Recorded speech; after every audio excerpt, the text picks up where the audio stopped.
Hola a todos, mi nombre es Daniela Martínez y el día de hoy les voy a hablar acerca de la práctica deliberada en simulación clínica.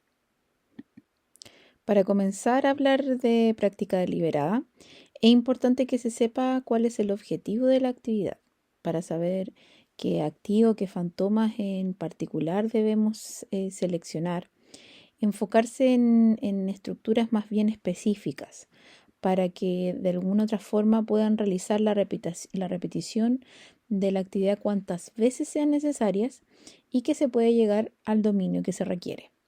Ahí en las imágenes podemos ver algunos ejemplos, como por ejemplo una cabeza para intubación, un brazo para poder tomar la presión arterial, em, algunas otras de punción lumbar, ya, o catéter venoso central, entre otras.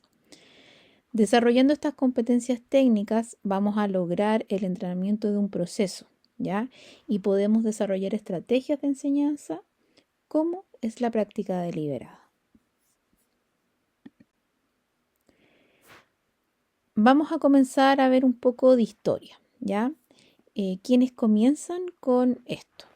Y en la década de 1970 iniciaron los primeros estudios que resaltaron la importancia de la práctica continua para el dominio o la expertise de una habilidad. El estudio más representativo de esta época fue el de Laszlo y Clara Polgar, quienes demostraron que la práctica conduce a la adquisición y perfección de las habilidades. El estudio de estos profesores, quienes demostraron que la práctica sistemática de una tarea conduce a la adquisición y desarrollo y perfeccionamiento de las habilidades implicadas en dicho campo. Los Polgar comenzaron su experimento a finales de la década de 1960, ¿ya? Bajo la premisa de que cualquier niño sano puede convertirse en un genio en cualquier campo del deporte, la ciencia o las artes, siempre y cuando su educación comience alrededor de los 3 años y comience a especializarse a los 6.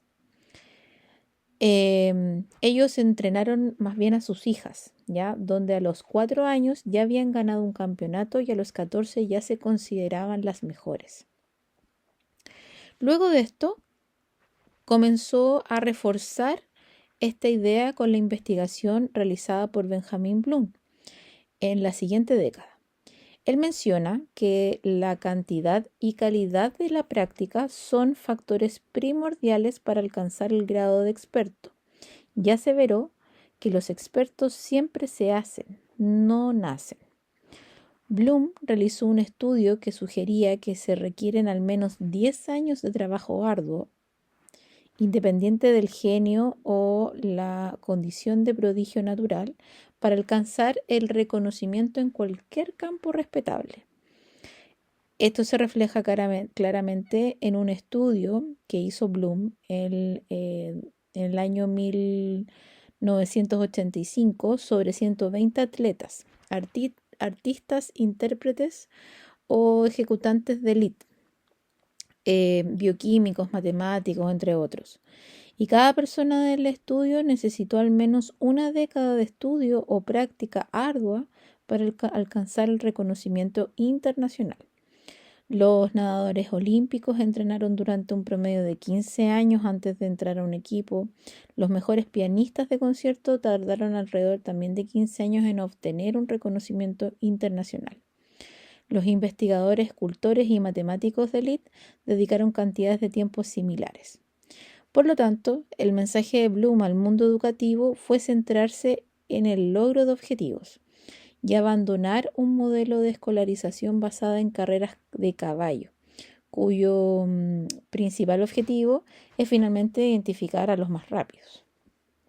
Argumentaba que la velocidad no es la clave, sino que es el logro o la maestría, y este modelo el que debería emplearse al desarrollar estos programas educativos para los jóvenes en pregrado. Luego vino el psicólogo Anders Ericsson, quien estudió un grupo de jugadores de ajedrez, personas que que eran dactilógrafos y músicos para mostrar esa fase cognitiva, y si uno hacía la práctica reflexiva se podría hacer. Entonces Erickson propone que la práctica deliberada es la clave para mejorar el rendimiento de una tarea dada, ya que implica practicar de manera consciente y con un enfoque en mejorar aspectos específicos de la habilidad. También, el fundamento finalmente teórico de la práctica deliberada se basa en la idea de que el rendimiento en una tarea específica es el resultado de las adquisiciones de habilidades a través de la práctica. Bien, entonces la teoría se fundamenta en las características específicas de la práctica para desarrollar la pericia y lograr el grado experto. Este marco teórico ha sido estudiado por diversos autores como Erickson, ¿ya? De hecho, un ejemplo en medicina es el estudio realizado en 2008, cuyo objetivo fue averiguar cuántas sesiones de práctica necesitaría un alumno de pregrado para realizar de forma satisfactoria 4 procedimientos básicos de cirugía laparoscópica en un modelo claramente animal. Como resultado, se requirieron 5 sesiones de práctica de 3 horas cada una para que todos los estudiantes obtuvieran la máxima calificación. Obviamente para considerarlos competentes en dichos procedimientos. Erickson entonces define la práctica deliberada como un régimen de actividades diseñadas para optimizar el perfeccionamiento de una habilidad. Desarrolló este modelo para explicar el proceso de transición del novato al experto y consideró un promedio de 10 años a 10.000 horas para poder lograrlo. Igualmente agregar que en el área de la salud la práctica deliberada es un marco teórico que consiste en actividades planeadas basadas en objetivos específicos y precisos claramente, y con la finalidad de ir adquiriendo, desarrollando y perfeccionando ciertas destrezas cognitivas, motoras, y obviamente esto para mejorar la calidad de atención y la seguridad de los pacientes. A continuación vamos a ver un video para que puedan entender un poco lo que pasa a nivel cerebral con respecto a la práctica deliberada.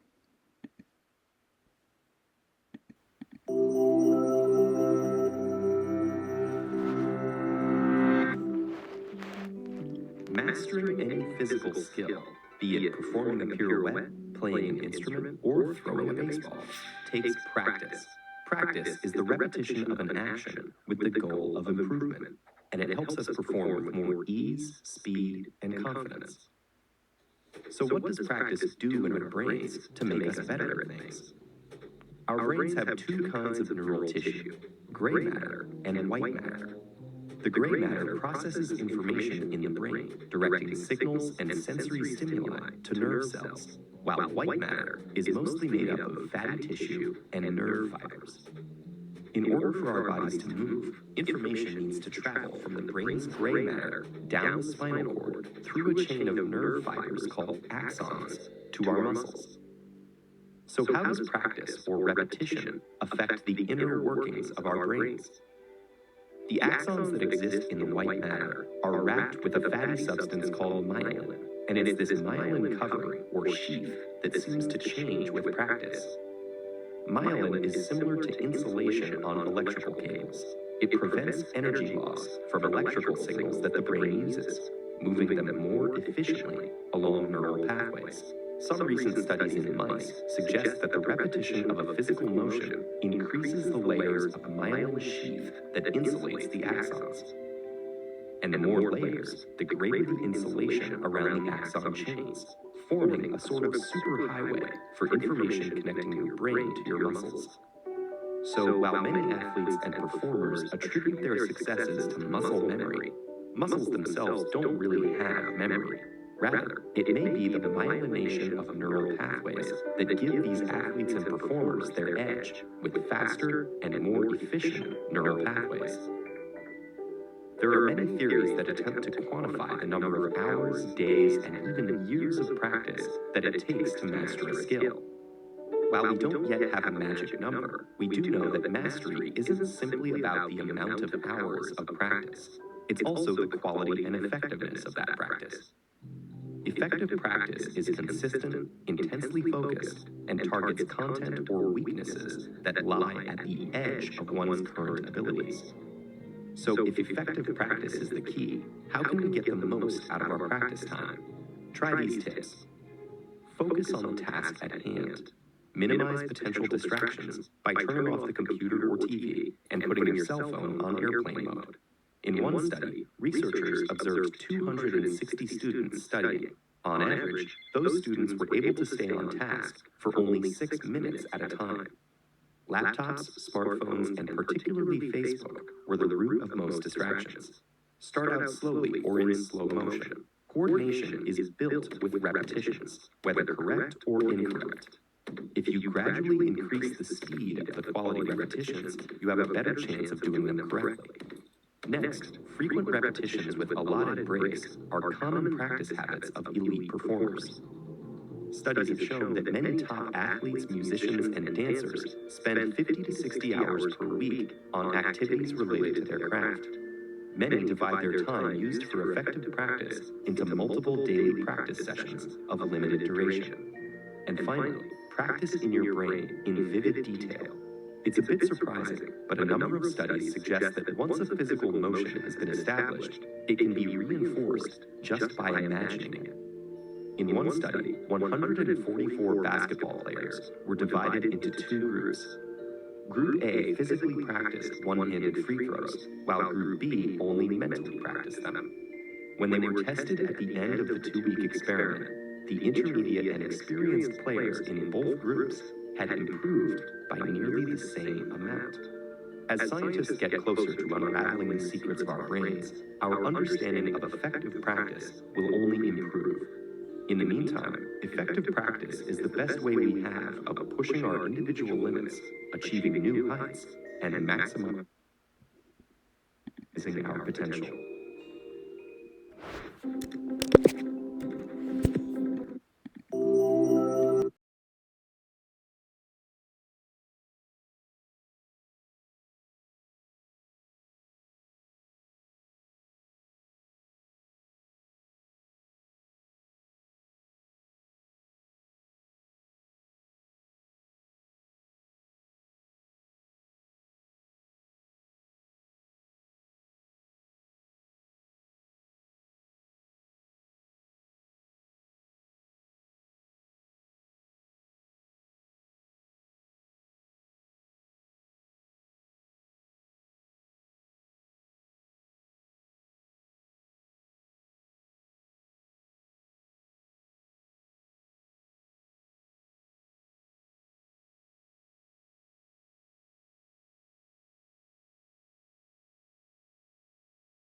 Una vez que ya vimos este video, que la verdad es que nos recarga bastante y nos hace entender un poco esto de la práctica, eh, no solo el tiempo va a determinar el hacer experto, ¿cierto? Sino que más bien la práctica deliberada va a tener que tener indispensablemente ciertas características, como el establecimiento de actividades con objetivos definidos. Esta adecuada planeación de los objetivos de aprendizaje y de las actividades en sí va a generar que haya también una motivación individual que va a hacer que alcancen los objetivos, ¿ya? Porque va a fomentar la participación activa y eficaz durante el desarrollo de las destrezas. El practicante, al descubrir la importancia y la utilidad en el conocimiento de las habilidades, va a sentir interés para iniciar y para poder persistir en qué, en lograr la satisfacción de alcanzar su objetivo. También tenemos que tener claro que la realimentación o retroalimentación constante e inmediata va a ser muy importante porque esto va a ayudar al estudiante a saber en qué se equivocó y lograr realizarlo nuevamente, ¿ya? Y la oportunidad de repetir las actividades hasta su refinamiento finalmente hace que este, este conocimiento que se está interiorizando se llegue a repetir tantas veces que va a lograr generar al experto. La práctica deliberada es compatible con el modelo educativo basado en competencias y cuyas características son el aprendizaje situado, contextualizado en el entorno y las actividades diarias centradas en el estudiante. El desarrollo de las habilidades es gradual, por lo que obviamente es necesario localizar siempre adecuadamente los objetivos de aprendizaje de acuerdo al nivel de experticia que posee el practicante. No podemos tener unos objetivos que son muy elevados para el conocimiento que pudiese tener esa persona o ese estudiante. Por lo tanto, siempre tenemos que tener unos objetivos que sean adecuados al nivel donde estamos enseñando. Importante también la retroalimentación efectiva. Ya las características básicas de esta retroalimentación efectiva es que sean oportunas y esperadas, que sean basadas en la observación directa por el docente. Es muy importante que el docente esté constantemente observando y retroalimentando de manera oportuna. Ya obviamente hay un límite de estudiantes con el cual se trabaja, pero claramente la idea es que se vaya pasando puesto por puesto y viendo cómo se realiza esta práctica, relacionada a rubros específicos y sin hacer generalizaciones, ¿ya? No decir todos se equivocaron en esto, ¿ya? Nunca tener como esta retroalimentación negativa, por así decirlo, enfocada en las decisiones y en las acciones, no en las intenciones supuestas o interpretaciones que se hicieron.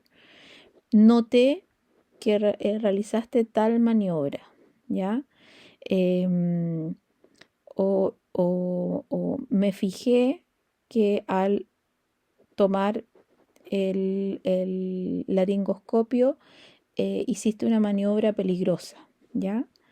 No tomarla como algo, como un supuesto o una interpretación que yo pudiese tener, sino que más bien mencionar la acción que realizó.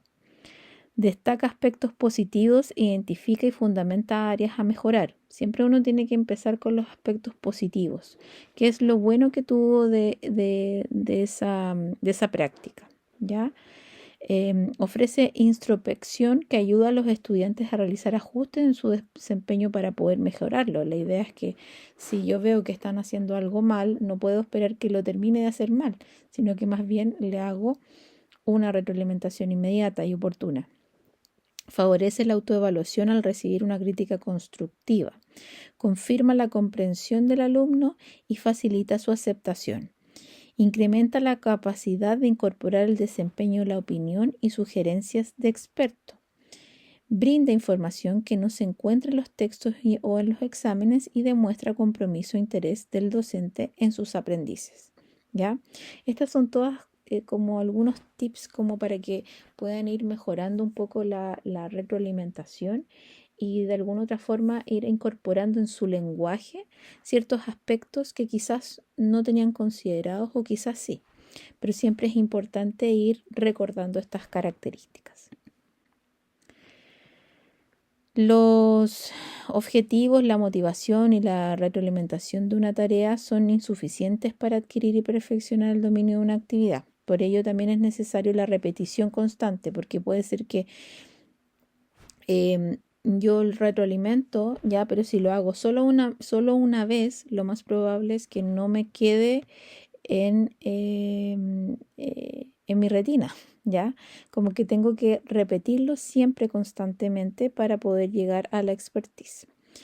Una figura clave en este proceso es el tutor, ¿ya? En su papel de coach, porque la idea es que está enfocada a la enseñanza y orientación durante la práctica, o sea, lo practico varias veces, pero a la vez me están mencionando qué es lo que lo que puedo mejorar, ¿ya? Entonces, no, vuelve a hacerlo. Estás colocando la mano de tal manera. No, vuelve a intentarlo otra vez porque me fijé que estás haciendo este movimiento. O sea, reiterativamente ir mejorando el rendimiento del estudiante y así poder brindar asistencia imparcial y formativa de forma permanente. Al ser considerado un experto, principalmente el tutor es quien tiene que realizar la retroalimentación al estudiante durante y después de la práctica. Además, coadyuva a determinar los objetivos de aprendizaje y verificar su cumplimiento y desarrollar obviamente estrategias didácticas para poder superar algunas limitantes o algunas deficiencias, ¿ya? Porque tenemos que pensar que no todos los estudiantes van a ser iguales. Muchas veces van a suceder que hay estudiantes que tienen diferentes momentos para poder interiorizar el concepto, ¿ya? Por lo tanto, hay algunos que se van a demorar más y otros que se van a demorar menos. O algunos no van a poder lograr hacerlo porque no tienen lo teórico. Entonces, obviamente hay que ir buscando otras estrategias para poder realizar esta práctica. Este gráfico o esta figura habla de las tendencias para el desarrollo de la profesión médica en relación con la formación y la experiencia, ya que fue adaptado de Erickson en el 2004. Y habla un poco que cuando se deja de practicar una actividad, esta puede estancarse en su desarrollo, ¿ya? Por lo que los expertos deliberadamente construyen y buscan situaciones de entrenamiento en los que sus metas deseadas excedan su actual nivel de rendimiento. Acá podemos ver ya al estudiante, ya al residente y luego tenemos al médico especialista. Si se fijan en cuanto a la formación y experiencia, obviamente el médico especialista logra rápidamente comenzar con esto porque es la expertise que él tiene, ¿ya? Y muchas veces el médico general que no tiene la expertise de hacer ciertos procedimientos, obviamente con los años va decayendo. Por lo tanto, es un tema que no es menor, que siempre hay que mantenerse entrenando, ¿ya? Para no perder esta expertise. Entonces, en esta práctica deliberada, el dominio de una actividad específica es directamente proporcional al tiempo dedicado a su realización y refinamiento. Por eso, para mantener el dominio en esa u otras actividades, se debe mantener un continuo proceso de aprendizaje para evitar el que se pierdan estas habilidades y destrezas, ¿ya? Debido a también la gran cantidad de avances que se pudiesen generar en el área de la salud, que siempre van cambiando. Acá lo que podemos ver es el ciclo de la práctica deliberada, ¿ya? El ciclo habla acerca de de los objetivos que hablábamos de un principio, que se haga la repetición constante, la realimentación o retroalimentación, y que siempre esto va a tener que estar con una motivación de por medio, ¿ya? Em, esta, eh, este ciclo de la práctica deliberada es lo que nosotros deberíamos esperar, ¿ya? Y esto es lo que se tiene en los sistemas de entrenamiento, que finalmente definen procedimientos específicos y lo repiten, ¿ya? Pero la retroalimentación junto con la supervisión muchas veces se encuentran casi ausentes en los sistemas diseñados, ¿ya? Y que eso va generando una falta de individualización del aprendizaje. De acuerdo con el progreso en el aprendizaje, se deben trabajar de forma cíclica los objetivos, la repetición y la retroalimentación, mientras que obviamente la motivación debe tocar todos los puntos del ciclo, ¿ya? Porque si no está esto, no se va a llegar a lograr el nivel deseado. Ahora pasamos a hablar acerca de la práctica deliberada, pero de ciclo rápido, ¿ya? Que se abrevia PDCR, pero también la pueden encontrar como RCDP, dependiendo del idioma. Y este fue desarrollado y descrito por la doctora Hunt y sus colegas como respuesta a un programa de investigación que analizaba los retrasos y errores en el RCP, ¿ya? Que eran residentes de pediatría. En sus estudios descubrieron que la mayoría de sus estudiantes no cumplía con el estándar de iniciar el RCP y desfibrilar a un paciente simulado en un tiempo preestablecido, independiente obviamente del nivel, formación o curso en el cual se encontraba. Pero lo más interesante es que descubrieron que el principal predictor de que un estudiante desfibrilara a un paciente simulado de forma eficaz era si lo había hecho previamente. Como se pueden imaginar, para ciertas competencias el dominio es súper fundamental y que aprender algo de forma eficiente es muy importante, dado que el tiempo con un estudiante o un equipo puede ser súper limitado.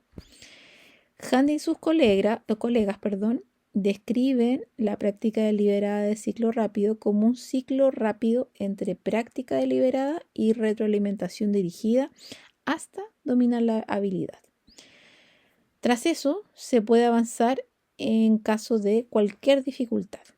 Este modelo obviamente incluye la práctica de la forma correcta para aprovechar el sobreaprendizaje, la confianza en la retroalimentación de expertos, obviamente para mostrar también al estudiante el estándar, el gold standard, en lugar de dejar que lo descubran y que obviamente la seguridad psicológica no esté presente.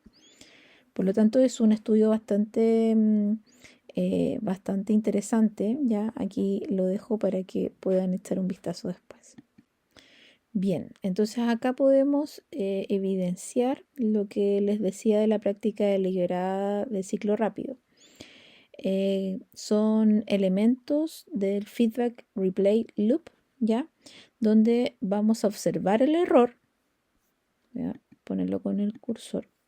Vamos a observar el error, vamos a pausarla, vamos a dar las observaciones, ¿ya? A ver si se entiende todo completamente y vamos a comenzar nuevamente, pero solo ese ciclo, ¿ya? Ejemplo, se trabaja un ciclo, o sea, se trabaja una práctica de RCP, ¿ya?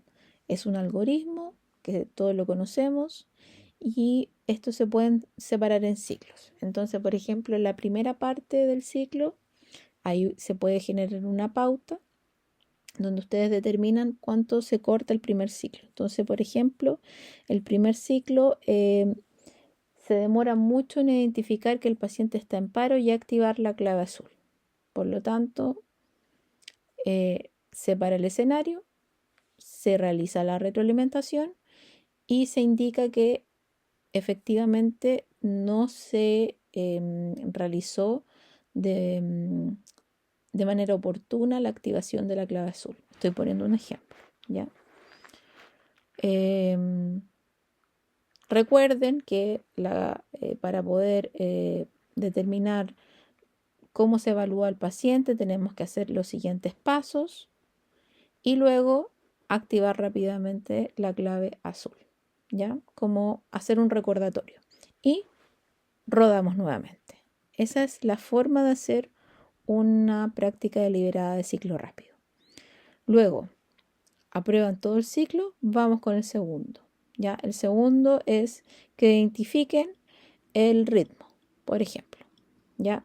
No identifican el ritmo, se para el escenario, se habla de nuevamente. Recuerden que la identificación del ritmo, bla, bla, bla, bla. Y nuevamente se corre el escenario. Y así sucesivamente. Cuando hay una retroalimentación efectiva y oportuna, en el momento yo me puedo dar cuenta con mayor detalle de los errores que cometí y poder enmendarlos rápidamente. Esa es como la finalidad. ¿Qué se debe considerar al utilizar esto ya como método de simulación? Es importante que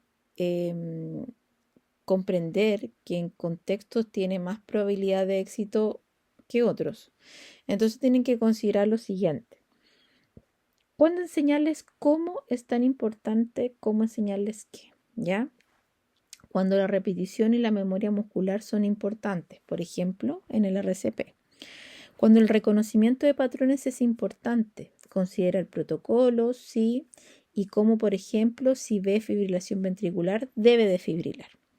Cuando los guiones de comunicaciones son importantes y cuando la coreografía, ya, no es una coreografía en sí, sino que es el movimiento o la organización que se tiene que tener cuando una sala está muy caótica, en los primeros 5 minutos de reanimación. Importante, muy importante siempre tomarse el tiempo. Tomarse el tiempo para orientar al estudiante. Es importante establecer obviamente siempre la expectativa de la sesión, o sea, decirle que esta sesión se va a ir pausando a medida de que vayan pasando ciertos ciclos. Enseñarles cómo es el proceso y cómo se diferencia de la simulación tradicional, porque la idea es crear una atmósfera de seguridad, ¿ya? Donde el estudiante entienda que está tratando de ayudarlo a desempeñar de la mejor manera posible. Por lo tanto, es muy importante el pre-brief. Primero, importante, regla de Vegas. Enfatizan que la confidencialidad y que lo que sucede en la sesión se queda en la sesión, ¿ya? A eso se refiere con regla de Vegas. Prepárenlos para recibir comentarios específicos. Los estudiantes no están acostumbrados a que los interrumpan y eso puede ser puede quedar muy desorientado. Por lo que es súper importante asegurarse de que comprenda que esto va a suceder en algún minuto, ¿ya? Normalizar los errores, dejar claro que buscamos ayudar a que tenga éxito y aclarar los objetivos de la sesión. Esto les da mayor seguridad. Por lo tanto, la idea no es ser punitivos al momento de que tengan un error. Ese es el momento para tener errores, para que cuando vayamos a un entorno clínico no sea así. Crear un entorno alentador. Ser entrenador significa estar interesado, comprometido con su progreso y obviamente entusiasmado. Simulación inicial para identificar brechas y confirmar la necesidad de capacitación, ¿ya? Esto tiene dos propósitos. Primero, aprovechar los principios de la teoría del aprendizaje y que les muestra que ellos mismos tienen una brecha. Segundo, que le permita a usted como instructor diagnosticar al estudiante, porque puede ser que quizás no tiene ninguna brecha. Subir de nivel, comenzar con casos fáciles, con cosas vistas y habilidades necesarias con mayor frecuencia, para que así logren la mayor repeticiones que puedan. Avanzar hasta habilidades requeridas que son esenciales, pero se usan con menos frecuencia. Ejercicio. Interrumpirlos cuando cometan un error en una habilidad previamente trabajada. No permitirles nunca avanzar hasta que la habilidad se haya incorporado. Plan de respaldo. Planifique siempre las lecciones o habilidades adicionales si el equipo avanza más rápido de lo esperado, o prepárese para concentrarse en las habilidades esenciales si es que llegase a acabar el tiempo.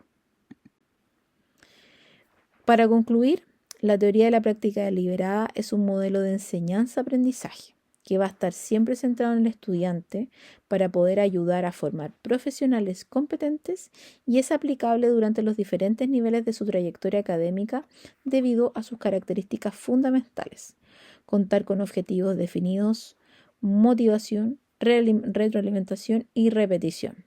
Se debe mantener en continuo proceso de aprendizaje para evitar el decremento de sus habilidades y destrezas, debido a la gran cantidad de avances que se generan en el área de la salud. La práctica deliberada es un modelo necesario e indispensable para alcanzar la experticia a lo largo de la formación médica o áreas afines. Aquí tenemos la bibliografía para que la puedan revisar. Muchas gracias.